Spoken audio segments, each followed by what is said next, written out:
Apologies in advance for the quality of the audio in this episode. We had an SD card malfunction. I hope you still enjoy.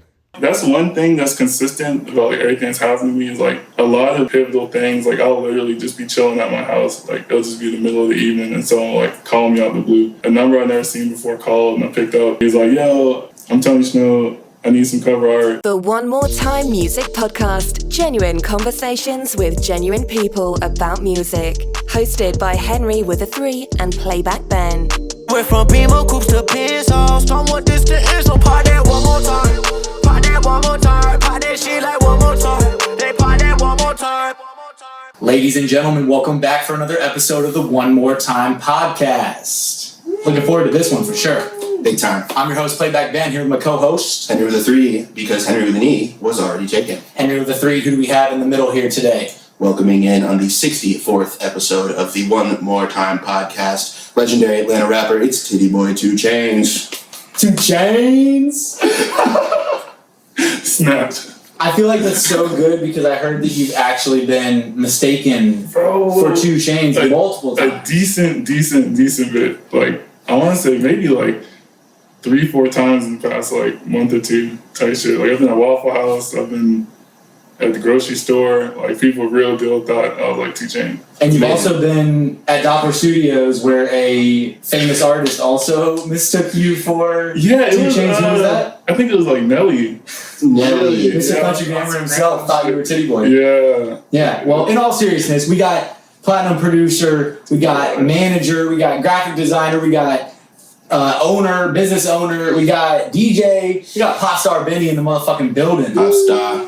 What's good, my guy? How you doing? I'm doing pretty good. Thanks for making the trek all the way from Mobb County. We know that the east side is a land far, far away from where you stay, so we appreciate it. I had to go far east, but it's all good. All the way around 285. Literally. Sure, that traffic was fun. But yeah, so the SoundCloud Scenes Plug documentary is, recently out. You were a part of that. For those that haven't seen it yet, don't sleep. Go check it out. It is fun. It is amazing. For sure. Tell the people, how would you describe Plug? I describe it as like the sound is like Zaytoven type melodies, but a little bit more internet. Like I feel like taking the Zaytoven type soulfulness and like hard Atlanta drums, but then making it a little bit more like sparkly video game type sounds. Yeah, kind of virtual and yeah, for sure. This is perfect for the N64 64th episode of the podcast. Yes. How many of the people in that documentary have you personally worked with? A good bit of them. Definitely Muddy Maya, 10K, 645AR, Tony, Bear, of course. Got a couple tracks with Smook.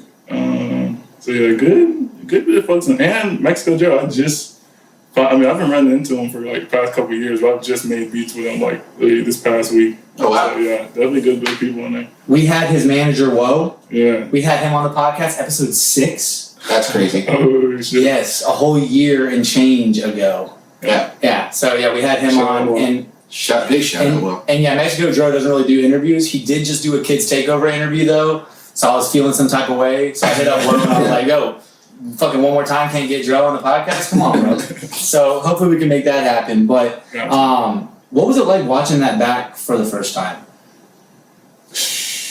That was crazy. It was definitely like a tear up type of like, damn, like we've all came this far type of moment. Yeah. Do you think they represented the whole Plug movement pretty well? They did a good job? Yeah, 110%. Because I feel like even them going past like the music of it, like them touching on the Atlanta culture, like that was, I feel like inspired, and the reason why everybody's making the music, them talking about like the party scene, them talking about the shows, them talking about, just the lifestyle outside of it, like everything that goes into it, I feel like, yeah, they touch every aspect. It's not just the music. Yeah, they got Fonny on. I was going to say, am I misremembering? Because we had Fonny on the podcast recently. Yeah. And I think they have, Cameron Kirk talking about, the photography scene. Yeah. Because he helped produce it, I think. Or he did something with the actual, creative direction of the whole documentary, I think. Yeah, I think so. I know they definitely had him involved, you know, with the release. I think everything was shot.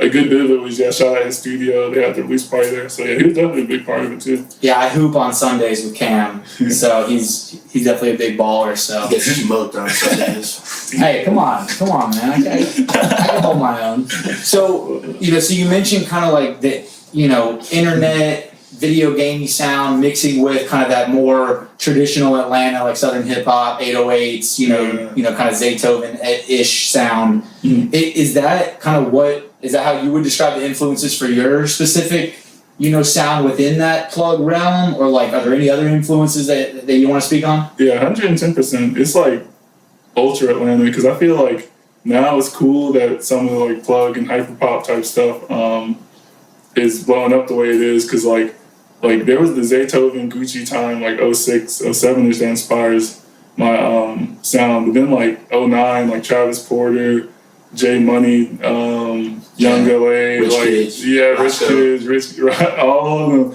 like just that super melodic, futuristic black boy, white boy era, like when they were doing all of the things. Like I feel like everything now is just like built upon that. Like I feel like people like Uzi and different type of shit, like just took those certain formulas of Atlanta and then like expanded upon. Because these people grew up listening to that. Exactly. So it's natural the full circle of it. Yeah, exactly. It's just coming back around in a different form. And on the video game sound front, like, not everyone in that scene, even if they might have video game sounds, are like huge video gamers. But like the second we told you were episode 64, you like lit up that N64 episode. So like, is it safe to assume that you have been a big gamer like throughout your childhood and obviously into your even adult years? 110%. What's your favorite game? Probably Legend of Zelda Wind Waker is probably number one for a GameCube. That's on wow. GameCube, Yeah. Interesting. Yeah, that's number one because that's even where the little sparkle sounds in my tag come from. Like like sound effects in that game. Damn, that's hard. My dad and I were like obsessed with Legend of Zelda, the original, right? The Ocarina of Time or whatever. And this is back when like there wasn't online guides or anything you could like look up on the internet. So there was when you would buy the game guides. I fucked with those. I was like, bought game guides. My dad would like leave work early, like low key sometimes to go. He was obsessed. Like he was more addicted to Zelda than I was even. Like he like wouldn't let me play sometimes because he didn't do that. It was like next level addiction for my dad. It's crazy. But yeah, is there anything else you want to say kind of about like the whole plug scene? You mentioned kind of being able to see like it finally getting its shine, and like I thought that was so cool what they did with that documentary, man, because I'm just obsessed with like the pockets of music and like hip hop specifically. Yeah. So me, honestly, I was even talking to Mikey, shout out Mikey in the building. In the building. He was name dropping all these people in like this world that you live in. And I'm ignorant to it, man. But now I'm looking at these people he's saying, I'm like, damn, like they got motion. It's this like pocket though that like unless you're in it, you might not know like that it's thriving so much, right? So I mean, for you, what's so special about like all the people that were in there that you work with and kind of like that whole scene, you know what I mean? Like I said, I think it's just because I feel like the music is a direct reflection of the lifestyle. That's why I was like, I said, I'm glad they touched on like the culture and the things surrounding it, because it's like going to those shows and going, hanging out at these super cool places. Like, I mean, they're talking about Little 5 Points and other things. It's just like, I feel like it's literally like youth culture. It's like, this is just the sound of it, like you see the video directors and videographers and cameramen, and you see the look of it, and you see the fashion people, and you see the dress of it, and you see the, I feel like everybody has their part of like displaying this thing that we all live. And just like I said, it being the music side getting highlighted and being like people I real deal knew and been working with for the past, like 3, 4, 5 years for some of them. This is like beautiful to see it all come together. That's gotta feel great of like seeing, even just, of course from a selfish perspective, like, hey, Popstar Benny got his shine, but like to your point, even just looking at the peers of yours, you know what I mean, that you've been putting in the work and like, that have been starting to catch some waves and whatnot, to really see someone like a SoundCloud, arguably one of the like biggest, That's what I was telling streaming them, platforms and it's stuff. the platform that like we created our name on. So like for them to officially be, acknowledging the work put into it is like a crazy full circle type thing. Because it's cool that the scene was highlighted, but for it to be highlighted by like the literal, like the vessel yeah, that made it happen. exactly. Amazing, man. No, that's dope. So, we hinted at Bear One Boss. There's the new self-titled project out now Yes, sir. via Popstar FM. Tell us a little bit about that project, the making of it, what your role was, like just, kind of speak on his new project that's, self-titled Bear One Boss. Please go stream that. I feel like this is best volume music yet. But I mean, the thing is with like Bear's process is that we like record all the time. Like I literally linked with him the past 2 nights and we're at like 16 songs, type shit. In 2 nights? Yeah. Yeah, wow. So it was like really like that all the time. So I feel like for him, the thing when because every now and again, it'd be like it's been enough time, let's like start sifting through the songs and kind of formulating a project. And I feel like for the other projects in the past, like each time it's kind of been us focusing on like one specific sound that he likes a lot. Like the Super Fancy time was like him really getting into hyperpop. He had a project called Quick Pick 3 that was like him really in the plug with like dark, more street trap pocket. But this time around, I was like, people find him at these different points, but I feel like sometimes people might not like know that he has like 7 different styles. I feel like they'll find one project and be like, oh, we really like this from him, really like that. So the goal with this one was like to exhibit all of the sides. And just kind of be like a definitive, like this is the Bear One Boss sound, just taking it by all pockets. I feel like there's the more like pop, R&B leaning style stuff. There's the more like super Atlanta, like Lex Luger horn type stuff. There's some hyper pop leaning stuff. There's some, like I said, the plug, just like every pocket and style we're interested in, just trying to get it in one like clear package. You kind of have to do that when you self-title. I was going to say, it makes project. perfect There's sense. a lot that of like it's- pressure for it to like really reflect who you are as an artist. Right? Exactly. Because if it would have been just one pocket of those styles and it'd be self-titled, People would think that's would it. immediately draw Yeah. conclusions that like, oh, this is what he's all about. Exactly. It's a long project. Yeah. I mean, even super major label artists aren't dropping almost pushing an hour in play length. Mm-hmm. I was definitely like, damn. I mean, that is a lot. I mean, it's like what 20. Yeah, 24 tracks. 24 24, tracks, wow. almost an hour in playtime. What I found that was interesting, one feature, Yeah. Matt Ox. Yeah. What I just thought was interesting, why not go with a fully note? Like, what about that feature was like, shit, we could either have 23 tracks that are all Bear One, and it'd be the Celtic, or we could have this one with Matt Ox. What I mean? Or was it just like, we love this song and Matt happens to be on it? Yeah, it was definitely more of that. I mean, Bear and Matt's relationship, they're definitely like locked in too, but it was a matter of it like fitting in this is like part of the statement sound that we're trying to put, and he's on that song. But even aside from, like one of the missions was definitely to like lump all the sounds together, but another goal was to, we had been doing like a whole bunch of shows towards like the end of last year, and a good bit like this year, but it was definitely like putting out music, seeing the reaction at the shows, and then like, top of this year kind of going back to the drawing board and being like, all right, now that we've seen like how crowds react to this thing, like, kind of sequencing the album to be like performance ready too. Yeah. So it's like, doing every style, but then also having it to be like show ready, like up tempo, the drops and stuff, like if it was being performed, Yeah. like real, like live experience type album. Because I mean, his music is definitely like one of the reasons to check him out, but like Bear's live show is crazy. It can be like, So I saw Bear pop out at Wix Patton show, oh, and I had to ask what like I was like, it was hilarious, but I didn't really get it. He would come up to the mic and just say, "If you like hot sauce, say ew," and everyone would just go, ew. And he did that like 3 or 4 times, and everyone participated, and it like totally worked. But like, what is the hot sauce thing? It's in his bio too, right? It's a big part of the campaign. it's I mean, it's like alter ego type thing. Okay. Hot sauce. Yeah. And it just reminds me of the M1 mixtape or No, that's what it's a reference to. oh my gosh. There you go. That's It's amazing. the Hot Sauce. That's why throughout the album, you know, he had like the interview segments and different clips of him. Yeah. Like shit to connect it. 'Cause that's the thing. Some people, you know, think it's just like sauce them up, like, you know, Atlanta lingo.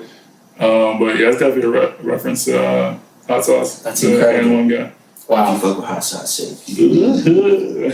Wow. I wish I was there for that show.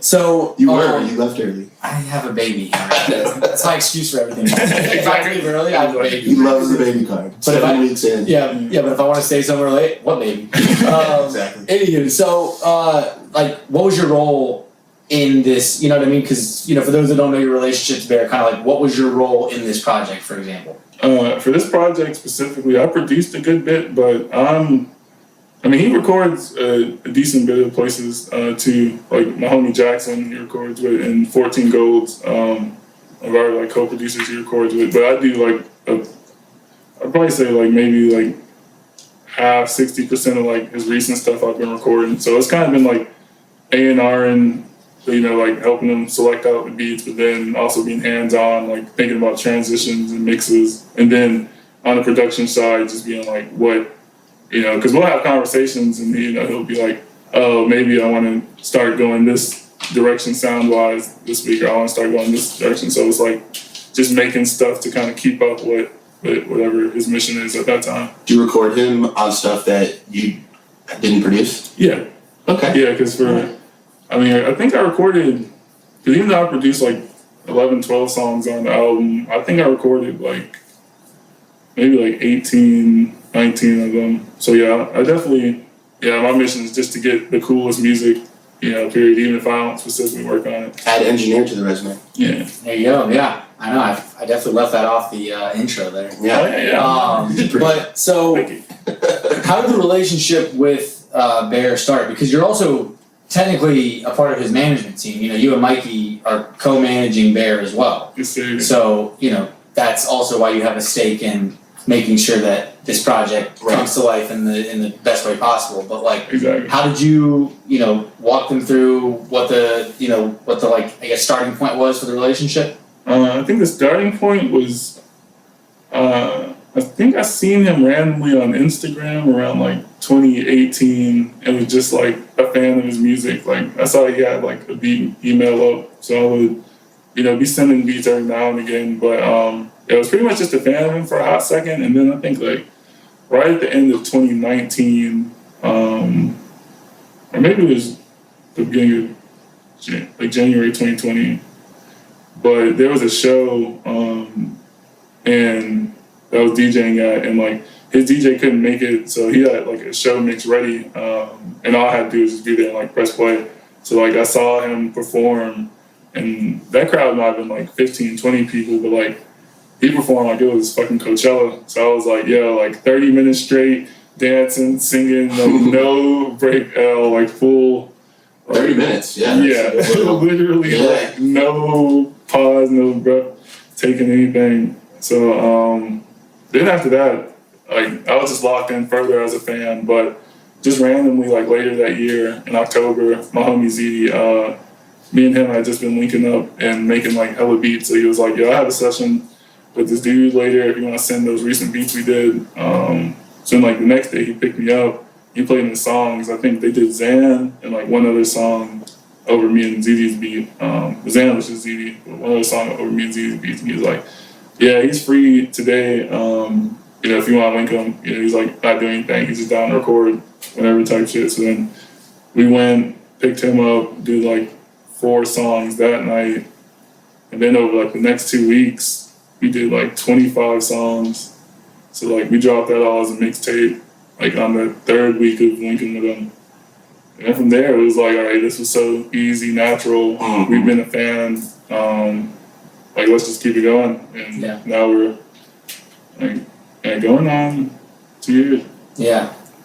He sounds like he can pump out some fucking volume. Like, I mean, you said in the last like couple of days you made 16 songs. Yeah. He said the first 2 weeks they made 25 songs. Yeah. I mean, how many songs do you think this guy has? Like,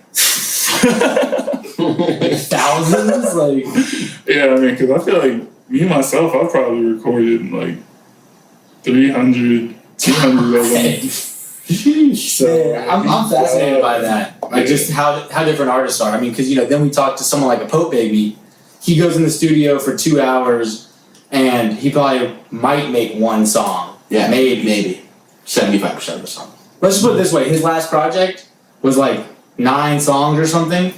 He only had picked 9 beats, and he told the story of he was gonna make those fucking songs. Yeah. Until he fucking the opposite. died, he was gonna make those songs. Not like I have 5,000 to choose from.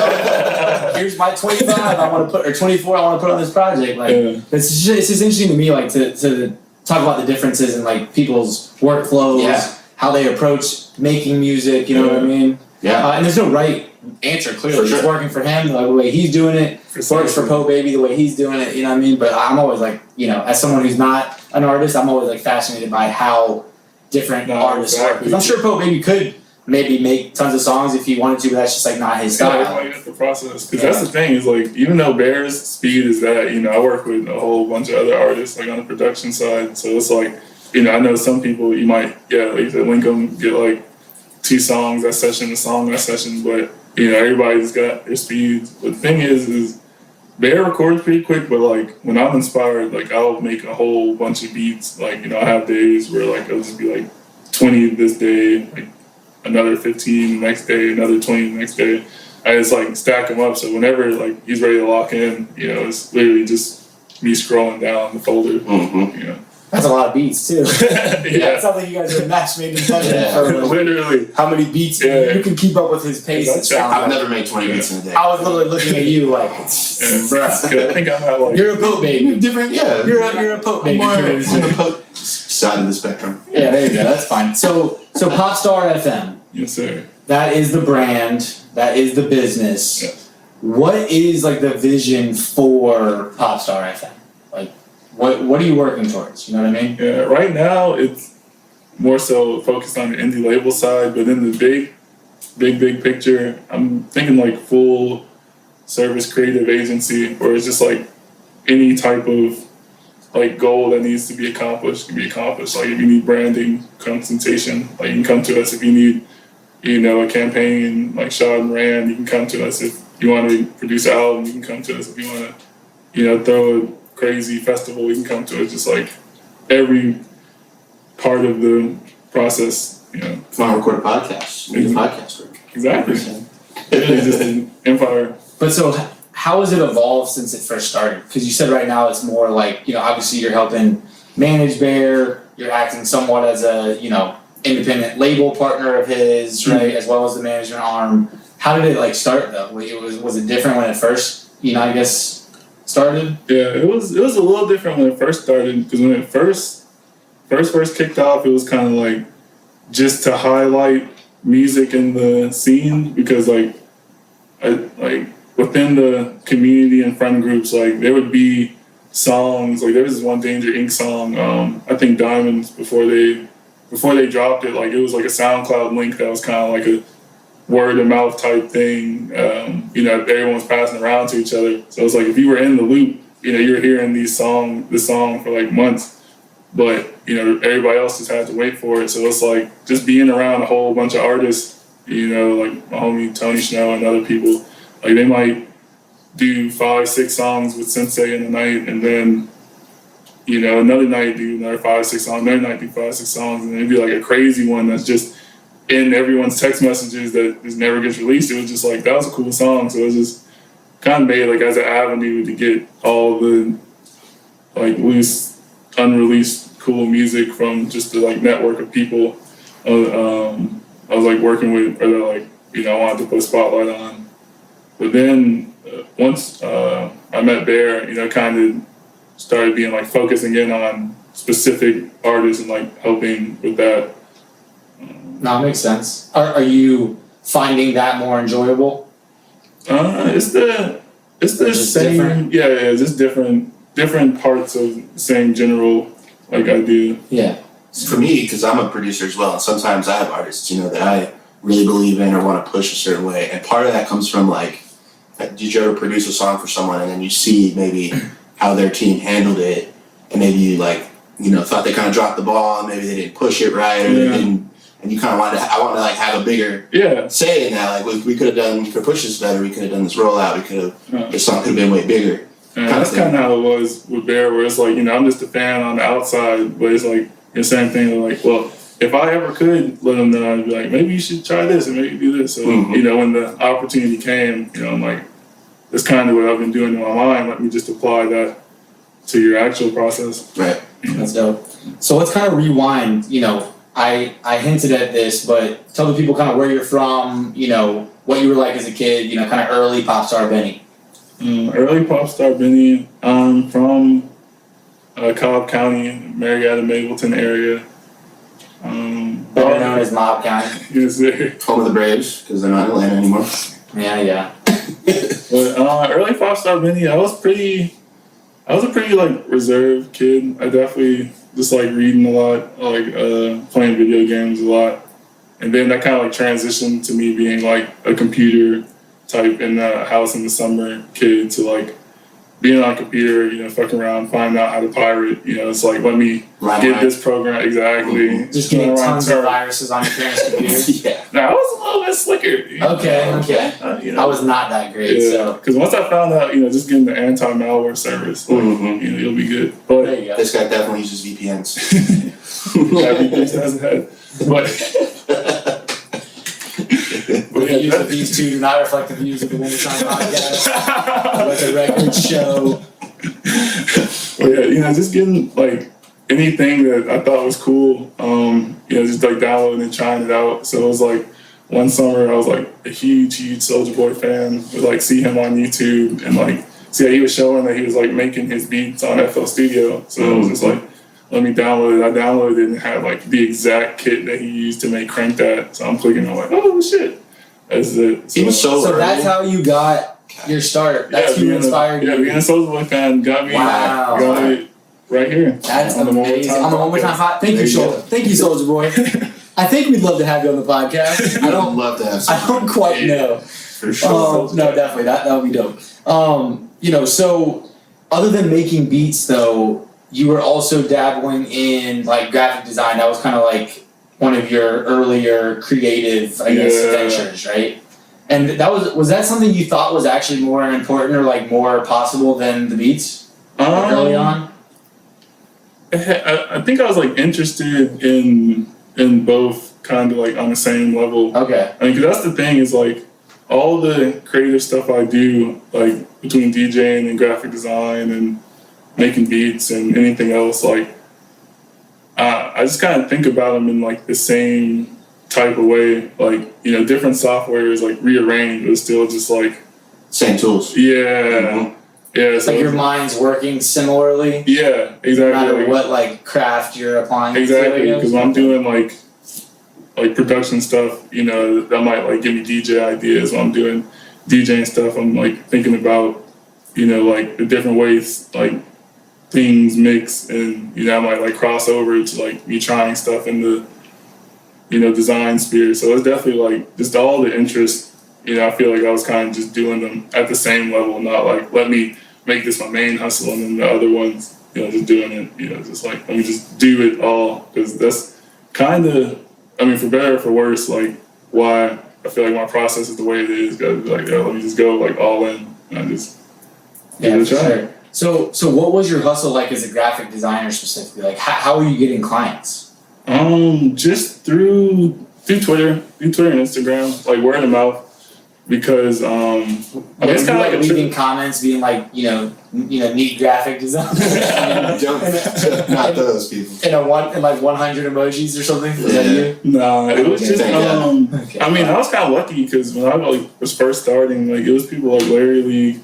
Like they had a pretty big like movement in Cobb/Atlanta, so it's like people just seeing like my work through them. They hit me, and then like it kind of snowballed because I was able to do like a Yachty cover through that, and like it's just like a word of mouth, just like kind of staple Atlanta underground scene thing. They're like, oh, you need cover art, like you can go to Benny. I was kind of like. Did you do a Bad Bad Not Good cover? I did. That's I looked them up. I did. I looked them up. Is this the same Bad Bad Not Good? They're a Canadian jazz ensemble. Yeah. Yeah. But they have like millions and millions and millions and millions and millions of streams. Superstars. Yes. How did that happen though? Sliding in the DMs? Nah, like I said, the word of mouth, because it was But up literally. in Canada, a jazz Word of ensemble. How did mouth. Lil Yachty's cover art get up to that? They're actually like big down here. Word of mouth. I know a lot of It people was that swear by Bad Bad Not Good. it was my So homie. you know who they are? Yes, 100%. But I had no idea who the fuck they Yes. Yeah, no, they're big deal. It was my homie Marv Alexander. Okay. He had like an internet collective called Modern Outfit, and that was like around like 2013, 2014. Like, yeah, I kind of started getting my name up in the design and production. So like, he had like an internet collective that had like producers and artists and graphic designers, like people from kind of spread out all over America. I think like someone's from Oregon, there's someone in like New Jersey. I think Marvel was originally from Jersey, but he was out in Cali. So like he would start getting like kind of crazy opportunities and just like relay any side thing he could to me. So yeah, he like Dad just called me probably like 4:30 in the evening out the blue. He was like, "Yo, I'm with Bad Bad Not Good right now. They gotta submit their art in like an hour. So if you could just send some he's like, so if you could just send some ideas over." He's really setting you up for success there. Yeah. But you pulled through? Yes, right. I got in Photoshop and literally like made like 30 different variations of it. In an hour. Yeah. Bro. Because I mean, I had fucked with Bad Bad Not Good because like they had started doing like odd feature covers, odd feature jazz covers. Oh, Like, in so the they're, hip-hop culture. okay, yeah. yeah, they did that. I was Like, just wondering, like, the right when odd connection, you feature was know? blowing up. So like when Tyler did his first tour, they were like, at first they were doing covers, but then Tyler actually linked with them and did like some official ones. That kind of like transitioned. Yeah, like some them. original Yeah, 'cause I think like all their first two albums were like most of like covers of classic hip hop and just like shit like Tyler that was coming out around then. But yeah, then they started transitioning to originals. But by that point, they were definitely like a force. And like now, it was crazy then, but now like I mean, I don't think they've only dropped maybe one or two albums since then. Like I think like one with like Ghostface Killah.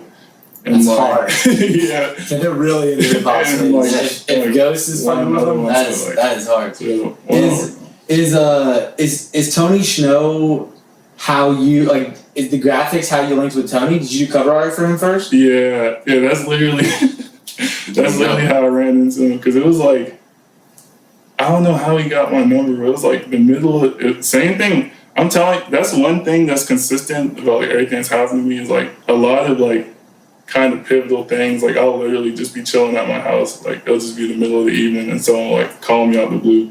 So it was like a number I'd never seen before called and I picked up. And then he was like, "Yo, I'm Tony Snow. I need some cover art. You know, he was like, How'd you get my number? I was confused. He was like running me through, and he was like, "Yeah, I'm trying to drop a couple singles, whatever. Like, if you, he was like, I don't got PayPal or nothing, but you can just slide on me to get it." Straight cash. Literally. So I was like, "All right, I ain't doing nothing." So I knocked it out real quick, and then like took the bus to the side of town. Like he was like on the farther end of Marietta, so like. It was like an hour and a half little bus ride, but I was like, I got nothing else to do. So like I was Damn, just got like, him a bus to get his money. yeah, I'm getting the literally. fucking So I was cheddar. just linked with him. Like he was just hitting me every time he needed cover art. So I would like link with him. Of course, be like hearing his songs Yeah. throughout the process. So like it became a point where like I was starting to become a fan too. And then like he had already knew that I made beats, so it was just like at a point where like I'd go over there to like pick up the money for the cover art, but I just ended up like kicking it with them for like an hour or two. So then like that transitioned to like me being over there and like going to the studio with them every now and again. And then Yeah, it sounds like a cover art drug deal to me. I'm just saying. Yo, did anyone follow you? Yo, how much for the pound of graphics? There's sticks and seeds in his heart. So his latest project, Reflections, fire, amazing. Did you get on that production wise? yeah, I was on the Bape Star track. Okay, Yeah. I figured because Pitchfork said the beats push his words into another dimension. Some of the best of the year. Maybe. That had to be fire to see that, That was definitely crazy. right? I mean, and I was hoping that you had a beat on there because I was like, if he didn't, then this would just be like. So all those other producers got this raving review. Those guys killed it. From Pitchfork. And I did the skits on there too. Okay, cool. But yeah, no, I was definitely glad to get on that project because Tony's process is like kind of similar to Bear's, where he'll just record like. I mean, I think he's done like 40 songs in the past month, so he'll just like record, and then like when it's about that time, he'll like start singling out the songs that he really, really likes. So it was like, yeah, that Bape one, we did that back in October, and I've just been sitting on it, waiting for a time. But I mean, he did specifically say that he liked that one a lot. But For me, like with that many songs, like.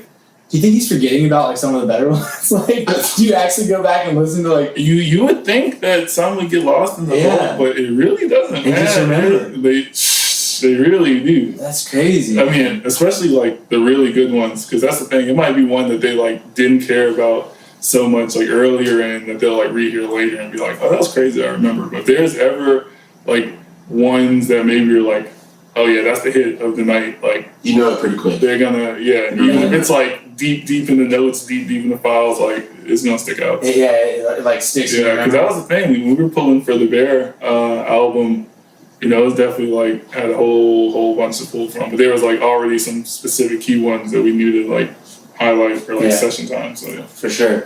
So if you had to create a rap supergroup with Tony Snow and Bear One Boss, and let's say 2 other people, who would the 2 other rap supergroup members be? Oh, okay. And maybe a name for the group if we can get that. Yeah. Okay. Because isn't Spotify doing that thing where you can like make a group and call it something? You can like create like just a supergroup and like call it some weird name. I don't know. I'm pretty sure Spotify's doing something like this, but Okay. It's Tony. It's Tony and Bear. Bear. Okay. I'm gonna say Quavo. Okay. I'm gonna say Quavo because I feel like that's like a meeting point of like Bear's melodicness and like Tony's more trapness. Okay. But then, who else am I gonna throw in this current landscape? Fucking. He's just vibing at the Jeopardy music. He doesn't care. I really do like it. Yeah, he doesn't care about the facts. He's gonna sample it later. Yeah. Honestly. Yeah, we're gonna hear it on the next Bear project. Was that the Jeopardy thing? Okay, rap supergroup, 4th member. Don't start this. Yeah, because I was about to. I know. Be like, Henry's trying to distract you. Give him an out. Exactly. Yeah, Quavo. That's one of them. We need one more. Fucking. Because I feel like there'd be some easy ones to say, but like strategically. I want to say like a Babytron. Maybe like that's just hard. add and rotate and just kind of round them out. Let's do it. Yeah. That's let's what do I it. think. Yeah, Okay. I'm gonna lock it in. Babytron, lock it in. Final answer? Yeah. Final answer. What's the name? What's the name of the group? The Pop Stars? The Meat. Fair So enough. they're friends, but foreign. No. That's fine. So, you mentioned kind of like early on really focusing on the few different like creative bags that you had, like kind of equally, right? Like not necessarily one taking huge precedence over the other, but like where would you rank your DJ skills? Like just literally how good you are in comparison to how good you are as a producer, how good you are as a graphic designer, right? Like kind of where would you rank it? I rank my DJ skills like out of 10 or like. Yeah, just like are you like better as a DJ than you are as a producer? You think, or like? I think I want to say equally. The only reason why I'm gonna take my DJing down a peg is because like I can definitely like rock a party, but like now I need to get into the actual like scratching and little fan techniques. Yeah. So I can rock a party start to finish, but the theatrics like the little like The showmanship. yeah, The flair. That's what I need to figure because that out. takes practice. Yeah, but I definitely like. I mean, as far as party rocking, I'm gonna say that's as good as my beats. There we go. And that's the most important part of DJing. Exactly. You have to play the right music. And so, I mean, I would maybe think you're going to say equal, but like, how do they rank as far as what you like the best? Like, if you could become, you know what I mean? Like, if one if they're going to pay you equally, right, and like the opportunities were equal, like which do you like best? You know what I mean? It's production, but DJing is kind of just like a more like fun thing for me. Because it's definitely like, You I gotta have leave the house.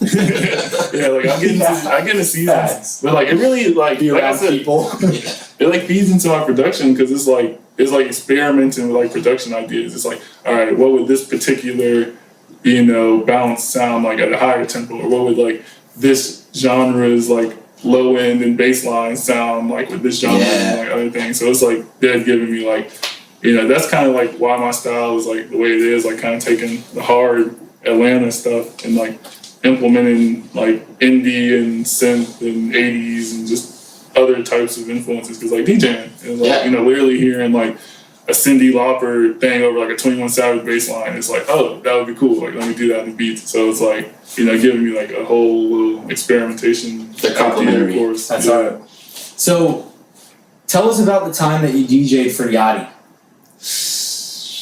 Man, that was one of the craziest underground shows I've probably ever DJ'd, because it was like 2016, right when One Night came out. Okay. So it was like, but not even right when it came out, it was right when it was like crossing over. Like I don't know if that one guy made that meme video yet, but I think it was like right when it was like blowing up. So it was like, it was already like momentum wise, like picking up. Like Larry League had a headlining show at Masquerade at one of like the smaller rooms like a couple months before. So like this show was like the follow up one, just like at the biggest room, I think like maybe 400 capacity more. So it was like 1,000 people, like wall to wall, stage to stage type shit. And yeah, it was just like, how did you crazy get that show. call? Just being in the mix, because I already DJ'd for Larry League. Like I was like their go-to DJ. So like because it was the sequel to the other show, like I was just there. And you already did a cover art for him. Yeah, exactly. So it was just like, Oh, he DJs too? Get him on the phone. Is he free? The chef too. yeah. So this But is it something because his DJ couldn't come too? No, it was no, the way they structured the show, it was kind of like Larry League's people meets Yachty's people. So it was Okay. like Yachty's DJ, like we were literally going back and forth. Like he would play like a couple tracks, I would play like a couple track type thing. So it was That's like, dope. yeah, but that was crazy. But like I said, it was right when Night came out, so it was like a whole like everybody cameras up type moment. Yeah. Are you DJing for Bear? Yeah. Okay. Yeah. So you do some that. some shows we have mixes already made. Just because like able to kind of take it even further than like I said, the extra real life showmanship DJing thing, like doing like the crazy drops and transitions and things. Like Yeah. it's super quick. But yeah, it's kind of just a show by show basis, like how we run it. But like, you're typically up there even if you're not doing the most. Yeah, because we have started implementing the auto-tune live. Yes. So yeah, that really takes it there. Yes. Really takes it there. Wait, So, how do you do that? You have it's to buy it auto-tune live. you gotta get tapped in. Well, no, like No. seriously, for No. for artists out there that like don't know literally how this fucking, I'm sure they could Google, but like, Nah, how does it I'm actually giving you a work? little tutorial. Yeah. It's just having, because I record all our stuff on Logic on my laptop. Shout out So, Logic. Shout Yeah. out Logic Noise. So I have a template up, like that's literally our recording template that has like, little EQ, little effects, but then just auto-tune running, and then when we get to the venue, I'll bring my interface. So I'll just have them like run a mic directly into the interface and then out the back of the interface into their sound systems. So that's all it is. It's all software with the same interface you use for everything else. Literally. Just runs through Logic. Because I thought you could buy some new interface because someone had sold You us on. can do it that way. Yes. Yeah. Yeah. Someone had It's sold us definitely on different some like box that you could get. And Yeah. I was like, I don't know about that. But Yeah, but now that we started using the live auto-tune, sometimes it's definitely just easier to have the mix running and then me making sure that the auto-tune he's not sounding like super. exactly. Because you have to change the key Exactly. for every song. Yeah, so I have it like keyed You know up, this? but it still is just a matter of actually like clicking between them. Yeah. Yeah. So like this song's ending, and you're like, oh shit, okay, go to G minor. Exactly. Damn. So there's no like way to automate that. There might be. I mean, like I said, I already got the tracks queued, so it's really just me like clicking down. Okay, but but still. yeah, there definitely might. Don't be slipping, man. Because No, precisely. he's sounding really weird if he's It's literally tuned up in the forcing wrong into key. the wrong notes. Yeah, Yeah. exactly. That's funny. Another story that I thought was, pretty interesting and could, I guess, teach some people some, valuable lessons, right? Tell us about the Alamo Records sessions where you, got to meet Rod Wave, right? Because from what I heard, there was maybe 2 vastly different experiences, right? Because they had set you up with a couple of different artists to come work with. So tell us about maybe that first room you were in with the first artist that you were working with. How did that go? I got you. Yeah, shout out to Alamo Records because it was my homie Bell over there. He had hit me up out the blue. I said I was just chilling at work. Got text in the middle of the day like, hey, our artists are in town. If you want to come through, play some beats. So as soon as I got off, I hit Mike and me and him slid over there.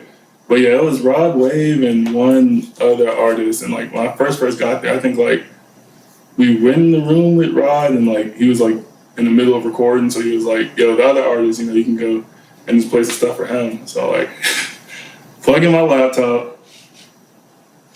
Every single beat I played, like 10 seconds in, next. And I'm just like, yo, please just tell me you're not rocking any of them. Because my thing is like, I have a whole, like I said, I be doing like my beats and bursts. So it's like, I have a whole folder that's just like hundreds and hundreds of beats. So I'm just like, bro, like, until you be like, I guess he thought, because some of the other producers were coming in, already having like packs prepared.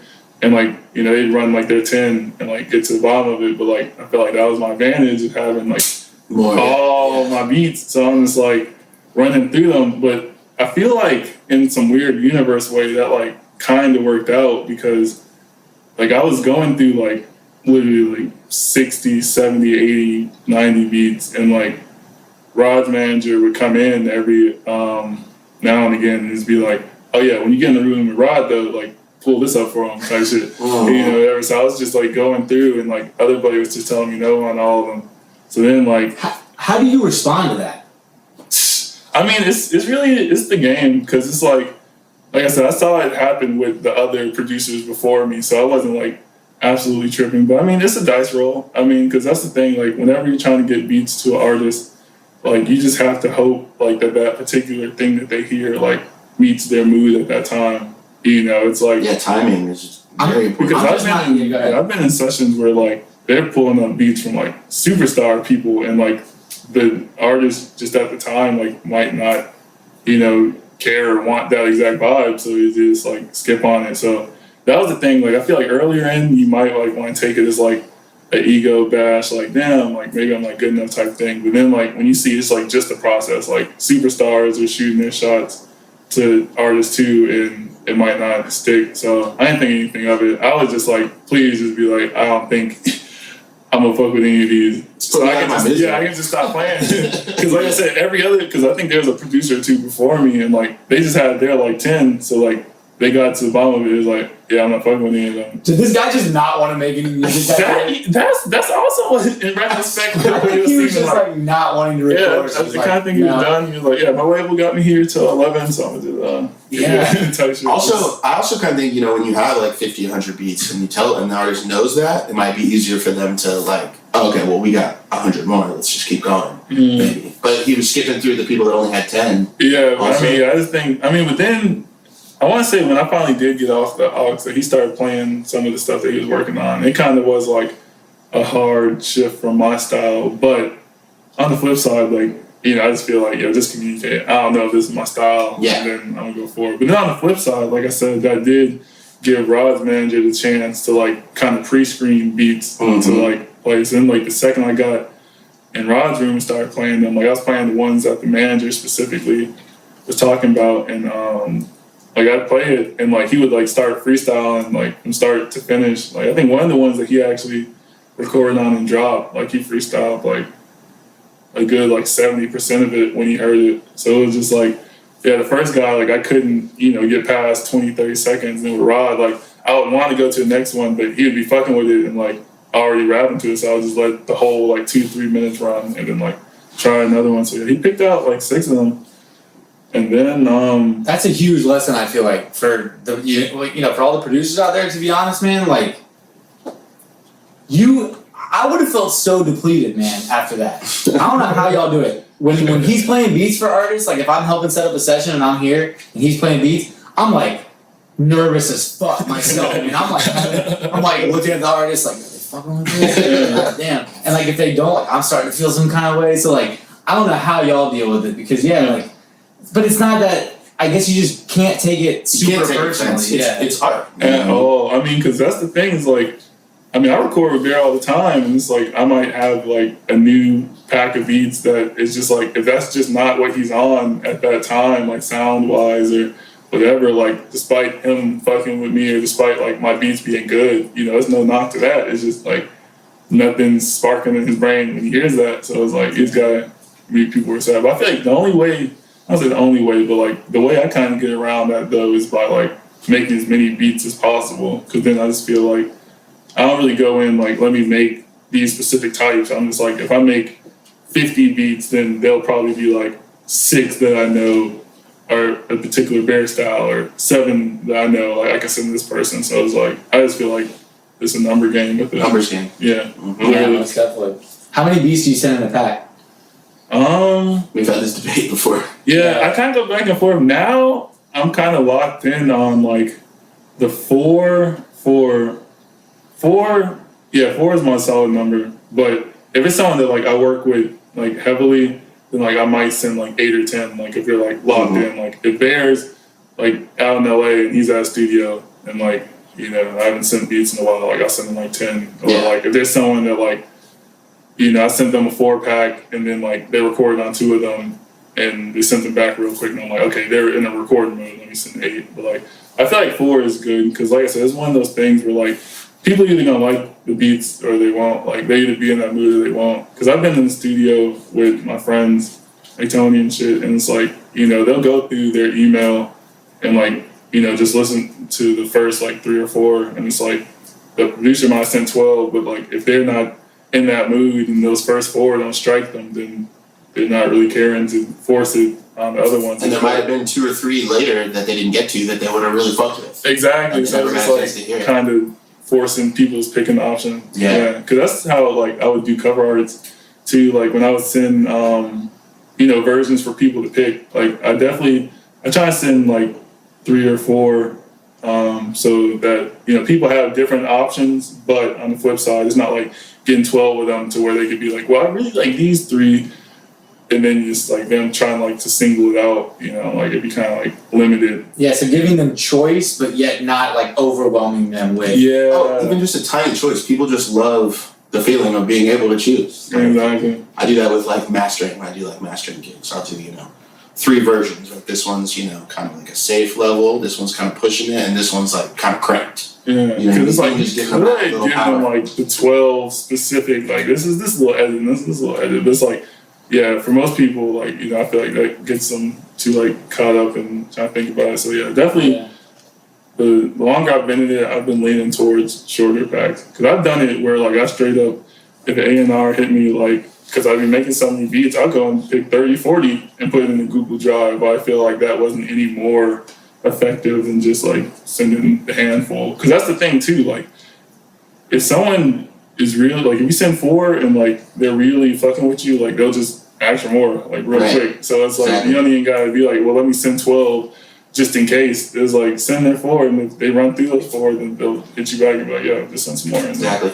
And 4 can fit usually in an email. It's less than 25 megabytes. Yeah, that's it too. That's a gem. Literally, yeah, because 3, 4, that's definitely it. And if you send waves and they gotta download them, artists don't like that. Well, yeah, I think it was XL Eagle who produced T-Shirt by the Migos, and he just did Tommy Lee with Post Malone and Tyler Yahweh. So he's dope. You know, he was on a podcast talking about, I think it was him, talking about similar to your strategy, less quantity in a single pack, but following up with more packs. Mm-hmm. So as opposed to sending the 12 in 1 pack, consistency. break it into 3, like one week, maybe a week or 2 later, follow up with, hey, you know, here's another 4. Okay, that like, you know, here's another 4, right? Because to your point, you might think that they listened to all 12 and that those are not the ones, but they really only listened to the first 3 or 4. Exactly. Mm-hmm. So they could be, you know, sleeping on like the one that they actually want to get to type shit. Precisely. No, that's interesting. So obviously Bear just dropped, that's a pop star related, event. What else are you excited about? Like what's coming up in the, pop star Benny world? Definitely excited about really just the tail end of the year because we threw our first show that like we ever presented and put together and everything. Okay, when was that? It was January. Yeah, right at the end of January. So definitely. And like, what was the like theme? You know what I mean? Like, was it a concert or like kind of what did y'all do? Yeah, it was a concert at Aisle 5. It was Bear, Tony Snow, Muddy Maya, Mercury, 2007 was really hard indie band, and there's one other person. Yellow Bandana. Yeah, he's a crazy performer. Yeah. Yeah, but that sold out crazy. Wow. Crazy. Sold out? Yeah. First show. It's like a 300, 400 cap, right? Yeah. Type of room. And it definitely seemed like it was like way 1,000? more people that that couldn't get in type shit. So it's like amazing. Love that. Yeah, definitely just trying to have the right hard follow up. But yeah, definitely getting to more shows and events now that things are kind of back like open and active in Atlanta. Yeah. Okay. Cool. So definitely looking out for some. Like, is that still like a Pop Star FM presents type of deal? Yeah. Okay. Dope. Are you hosting it, like and spinning, records all night, or? I'm definitely gonna be DJing, but it's more to emphasize the acts. Okay. Yeah, that's definitely my thing. Where it's like how I DJ that Yachty show like a long time ago, just like kind of restoring that feeling to where like. Because like I said, like leading up to it, there was like a whole bunch of shows where it'd be like Danger Inc., Larry League, Slime, Cito, Guala, Yachty, K Supreme. It's like people coming up. But that was the thing too. I mean, then they have like this rock band, Sea Ghost, and a couple other people. But yeah, like going to shows and being part of shows around that time, like I feel like gave me my kind of inspiration base. So like now that I'm in a position where I can like present them and get people together for them, I'm like, what crazy combinations of like shows can we give like to the kids type shit. Dope. Well, that's awesome, man. No, I think you had a great story. Obviously, like you're definitely hard to miss. So I saw you in a bunch of things, and I definitely mistook you for 2 Chainz as well. I was a little disappointed when I ran into you and you weren't him, but no, love what you're building. With the pop star shit. Love the new project, from your artist Bear. Love the production that you got going on, man. Super dope. We're now about to enter a final segment of the podcast. Henry, where are we at? Buckle up, Benny. This is the Rapid Fire Rampage. Yo, could I be Popstar Ben if I joined Popstar? Or would that like conflict with the Benny thing? It's a little close. Too close? Yeah. It's close. All right. We can run. Oh, I mean, my first name's Thomas. I could be Popstar Tommy. Yeah, there we go. That's There we cool. go. All right. That'll be my Popstar name when I get the offer. We'll give you that. So this is the Rapid Fire Rampage. Yeah. It's sort of the game show kind of segment here at the end. We like to have a little fun. It's a 3-part rampage. I'm going to fire some short answer questions at you. Okay. Part 2, we're going to do this or that. I'm going to just give you 2 choices. You pick one. Okay. Part 3 is going to be a word association. I'm going to shoot one word at you and you just fire off the first thing that comes to your mind. Yeah. Right back at me. I got you. So starting with part 1, it is the short answer, episode 64 with Popstar Benny. This is the Rapid Fire Rampage. Let's go. Let's get it. What is your favorite smell? Probably Pop it off like that. probably some type of candle. Candle, yeah. Yeah, What's I like the more nature leaning scents. Yeah. But nah, the sea salt. I'm gonna lock in sea salt. Anything sea related. There we go. That definitely threw me for a curveball there, by the way. Didn't expect that. Because I was thinking of my answer and I was like, I don't know where my head just went, but In the next 20 seconds, teach me something. Okay. Clouds.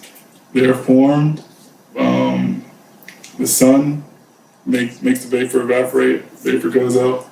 Then all the vapor, when it's high up, it comes together, formulates a cloud. 20-second cloud explanation. wow. And then when does it rain? Does it rain when the clouds get too heavy? Wow. Yeah. Fantastic. Haven't heard that since 4th grade science class. Yeah. Definitely didn't know that. Yeah. New input. Benny, you must pick only 3 types types of sounds to make beats with for the rest of eternity. What are they? You can't say drums. You can say like snare. Okay, 3 types of sounds I like make beats with.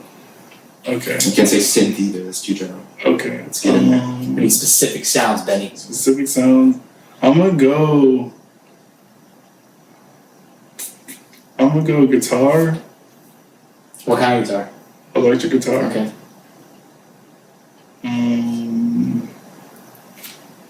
Some type of, I don't know specific synth type sounds, but I want to say like a sound that Prince would use, a synth that Prince would use. Like a pad, maybe? Like a Okay. softer? Yeah, okay. A Okay. guitar, electric guitar, soft pad. Ooh, making the hardest song ever. Taiko, Japanese drums. That's where we're going. Fire. Love it. Benny, if you could pick any sport where the players had to be a certain level of drunk, which sport would you choose? Hockey. Oh yeah, easily. Incredible. Easily. They kind of seem like they're already Yeah, just Drunk. push it all the way there. Throw it, yeah, just take it there. drunk on coke. I'm not really sure what they got going on there. Right. Benny, you're given $5 for every unfinished beat on your hard drive. How many boxes of Frosted Flakes can you buy? I'd definitely be trying to go back and finish them. So I'm gonna say maybe like, at this point I had the hard drive for years. So maybe His brain maybe just like actually 30. Yeah, maybe like 30. Like 30. Okay. What size Frosted Flakes you talking about? There's no additional info here. Okay, yeah, I'm just locking 30. It sounds about right. Okay, he's only getting 30 Frosted Flakes boxes. I've got a lifetime supply. Yeah. That's not something to be proud of, Henry. Well, Benny, how many pairs of shoes and how many hats do you own? Shoes, I think like maybe like 10 pairs, but hats, maybe like 30, 40. Yeah, big hat guy. There we go. Okay, Black truckers? Yeah, that's swag right now. there you go. Indeed. On average, how many times do you look at a text before responding to it? Like, oh no, I'm kind of bad at that. I'll read it, and then I'll be like, I'm gonna definitely reply to this, and then I'll go back and read it and be like, oh yeah, now I'm ready to reply to this, and then I'll go back and read it, and sometimes I'll be scrolling the other text, and I'll be like, oh yeah, I need to reply. So maybe like 6 times. 6. Okay. I think I'm right about there. Wow. Indeed. You guys are really overthinking this whole texting back thing. We're artists. Exactly. Fair enough. He gets it. Indeed. Benny, on a scale of 1 to 10, how would you rate Ben as an interviewer? I'm gonna give my boy a 10. He Oh shit. He had me with a little surprise. Damn. I'm gonna do a good bit of research. Mama, I made it. Whole 10? Yeah, I'm gonna give A whole 10 out of 10, Henry. I mean, I watch a lot of interviews, so it's like sometimes people don't be on it like that. Yeah, he's alright. I'll give him that. Respect it. That's right. Shout out one more time. You wake up in the middle of a zombie apocalypse. What was your first move? I done thought about this a couple times. He's like, I thought about it this morning. So it's like, because that's the thing. It's like if it's a zombie apocalypse, like on like one end of it is like you can enjoy a lot of shit because it's like, all right, we're probably not thinking about like money anymore. You just walk in the store, but then it's like a lot of shit's gonna be fucked up because we don't got no like maintenance or no extra shit. Oh, yeah. So I'm gonna say, find all the weed I can, consume it, and then just jump off something. I'm not trying to Can't go out like survival that. game. Yeah, nah, that's as I love it. good as possible. That is incredible. Yeah. I mean, this is a. He's going straight for the trap house. And then, I need all the pounds. Yeah. Shifting into kind of a more serious kind of tone here. How many beers could you consume before passing out? I'm a big guy. I'm also a skinny guy. Mm. I'm a big guy. I'm a skinny guy. So you're like an average guy. I'm an average dude, so I'm gonna say average guy. Probably like. He's 6'10". He's not average I'm a at all. sleepy guy too, though. So I'm gonna say like 7.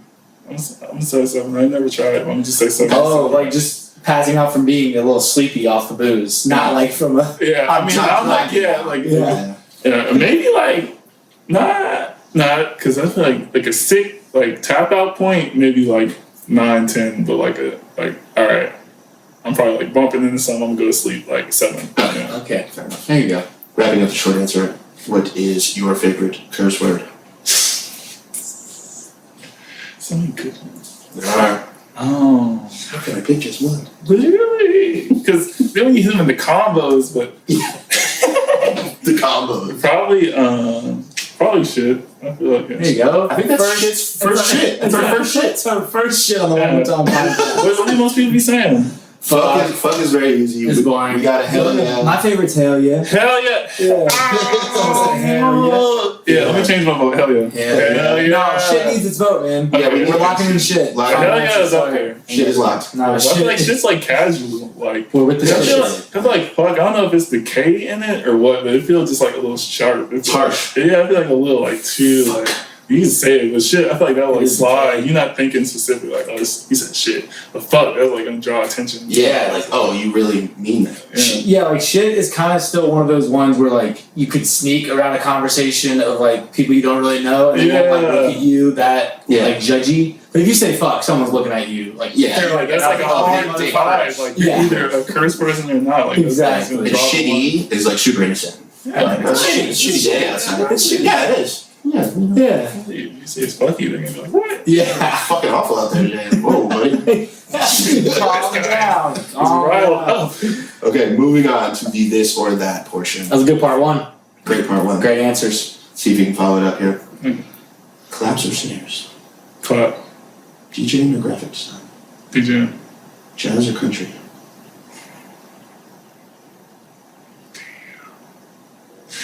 Country Loki. Country's like undefeated. Making a comeback. Yeah. 4-minute songs or minute and a half songs? Man, I have all day. Who got time for that? Just make another song. Just make almost 3 songs. How do you think they're he's making, Yeah. 16 in 2 days? Yeah, They're not every song 5-minute is- ballads. yeah. Exactly. Yeah. Wayne or Gucci? Wayne, all day. Make beats with your feet or make beats on a phone? Oh, fun. Give up showers or give up underwear? Give up underwear. Oh, for sure. Yeah, give up underwear. Going commando all day. Exactly. Smelling like a Exactly. bouquet of flowers. Smell like money. At least my balls are clean even though they're hanging out. Give up smartphones or give up cheese? That's fucked up. Yeah, that's the most fun. You're wrong for that one, man. I know.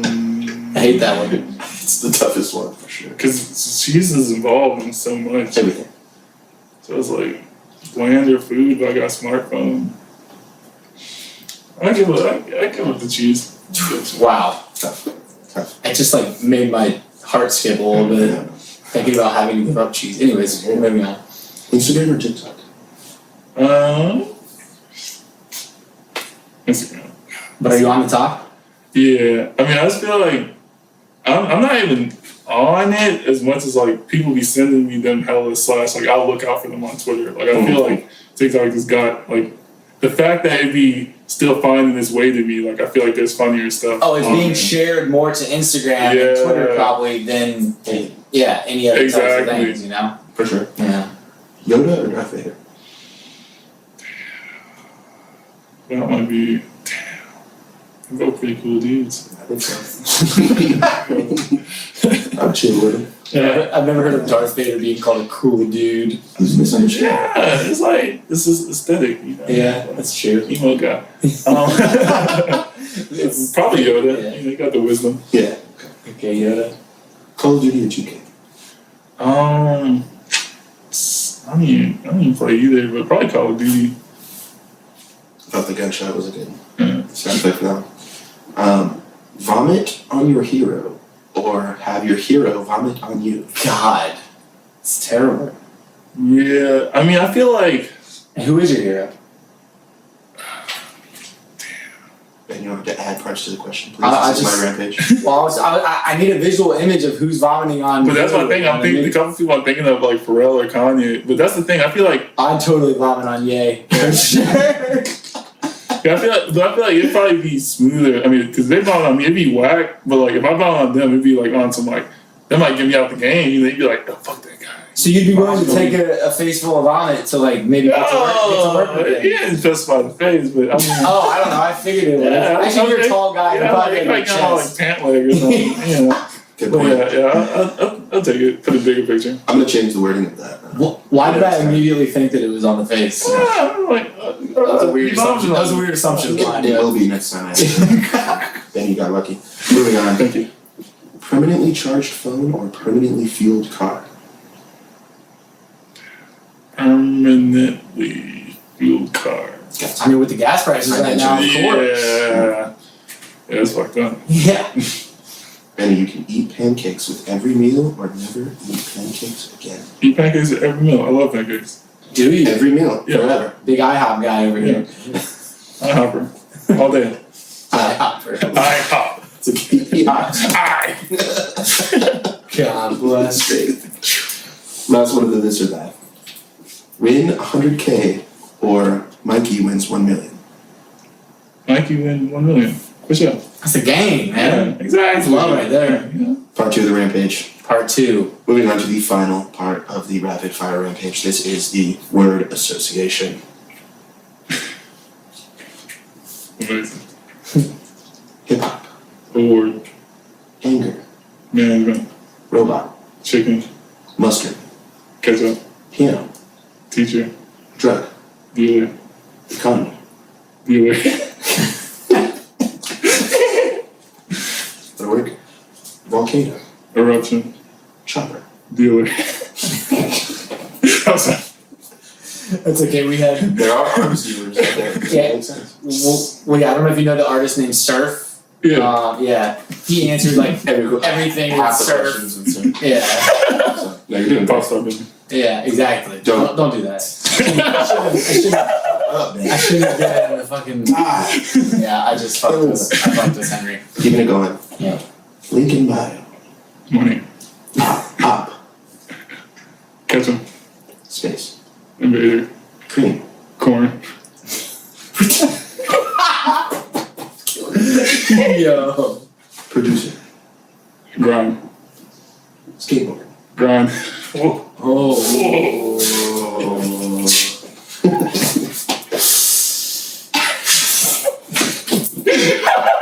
This is incredible. Come on. Wow. Okay. Few more. Adlib. You can't get over the back-to-back grind. That was something. It made sense. It was. King. Adlib King. I don't know who it is, but that made sense. He's out there somewhere. Yeah. Somewhere. Traffic. Come. 808. Mafia. Lil. Sir. There's a rapper named Lil Sir. Oh. Okay, now I see. Okay. But there's a double serve now. Okay, so Shout out to him. a couple more. Exactly. Bitcoin. Mining. Government. Mining. Pop star. Mining. Popstar Mining, the compilation coming soon. What a rampage. We can't just What take an my alley. episode. Nope. No one there. Do it up. He definitely tries to set people up, and it really works about 30% of the time. He's 6'10" and you can't think alley But oop. Nope. it's worth Can you the not, association. Yeah. Okay, thank God. Can we Anyways, put that in an episode? of you dunking? Probably not. Oh. That's a good try. Yeah, maybe. Henry, until next week, what are we doing? We're getting out of We're here. getting the fuck out of here. Peace. Bye bye. Pop that shit like one more time. They pop that one more time. Pop that shit like one more time. They pop that one more time. Oh. Hop up in that foreign skirt, no.